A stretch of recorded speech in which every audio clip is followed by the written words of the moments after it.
Transcending to peace. We're out here in Bali, Indonesia. In peace, there is no longer any conflict. There is a total absence of negativity and an encompassing lovingness. Remember, we talked about unconditional love that is experienced as serenity, tranquility, timelessness. There is an inner quiet, a light, a feeling of oneness to all creation, to God, to the universe, to the divine, to others, to nature.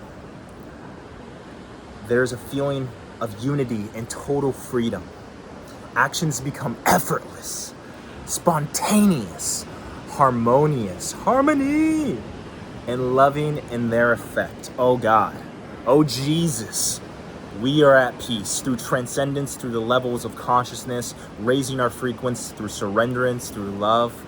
Oh man, isn't this what the great biblical, philosophical, spiritual teachings point us towards? Being at peace. We've all felt at peace through nature, through beauty, through meditation, through prayer. We've all felt this level of consciousness, this frequency, this vibration, this spiritual connection, this oneness, this at peace.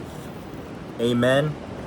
We describe the person who has reached this state as enlightened, right? When we have this wisdom of this frequency of peace. No mind. The grace of the guru. I want to read this passage to you. There is no need to want, desire, right? This is what it teaches in Buddhism, right? There is no need to want for anything because everything manifests in our lives spontaneously and automatically without conscious will or effort. Man, this is a whole different way of being. Remember, it's about being and becoming, my brothers and sisters. The phenomenal synchronicity of consciousness, the mechanism of cause and effect and the inner workings of the universe stand forth clearly revealed as we are now witnessing the very basis of reality and God's will itself. The divine. Deven the divine. We're out here in Bali.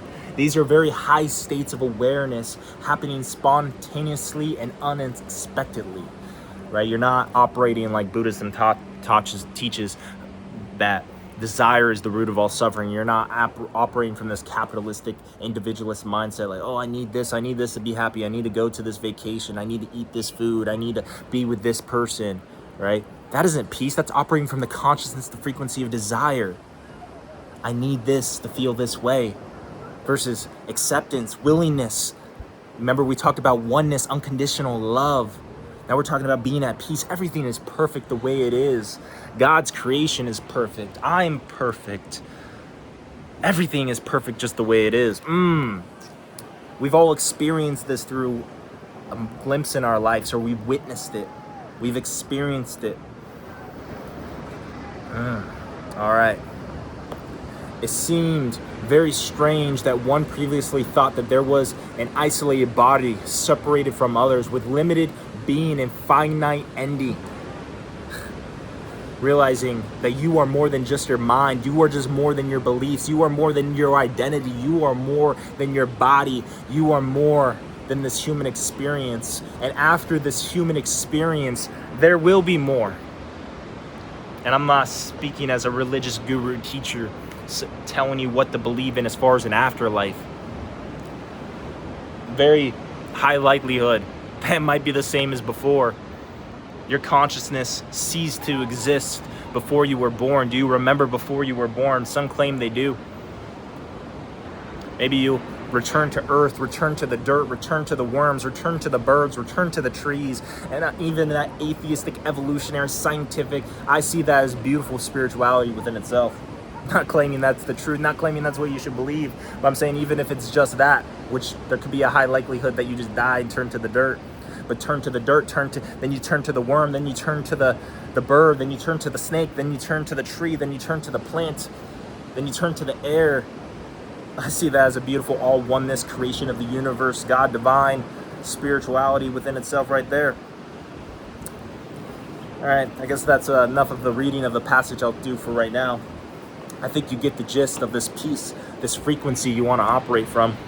we've been talking about through this series of the process of surrendering, the process of letting go.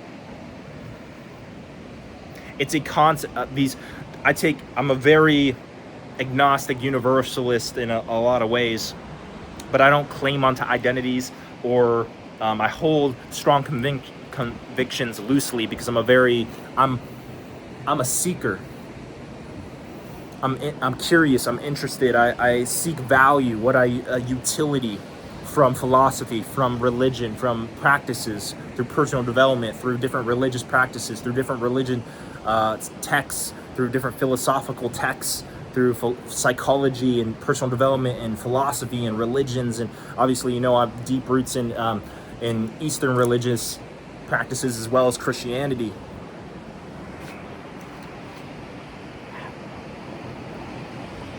It points you to the way.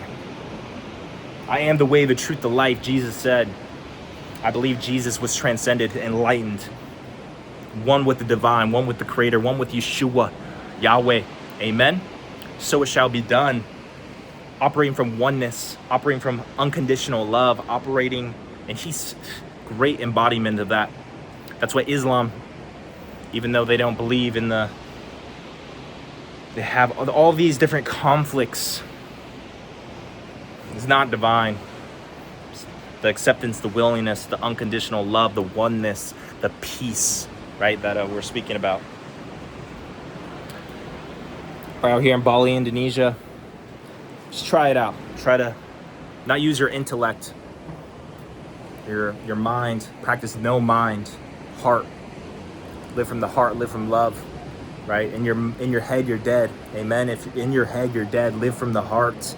If you live from the heart, you're not using your intellect, right? Which there's a lot of value in reason. There's a lot of value in your intellect. I do it all the time, but the mind uses the decipher to cut, to delete, to organize, to compartmentalize, put into different categories, right?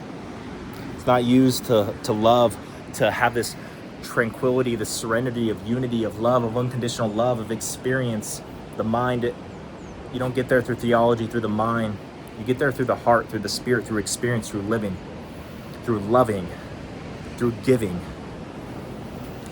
We all intrinsically know through the human experience, through our observation of reality, we know this to be true.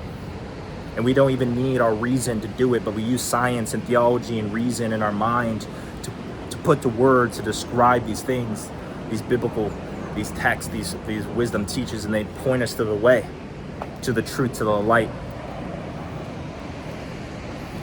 But you could do this just through a simple process of prayer, simple process of meditation, which these are very correlated, very similar. They could be one and the same. They can be different, but they can be one and the same. To surrender, to let go, to transcend to this level of unconditional love, peace, and oneness. All right? Like, comment, share, subscribe. Till next time, God bless you. I love you. Out here in Bali, Indonesia. Till next time. Peace out.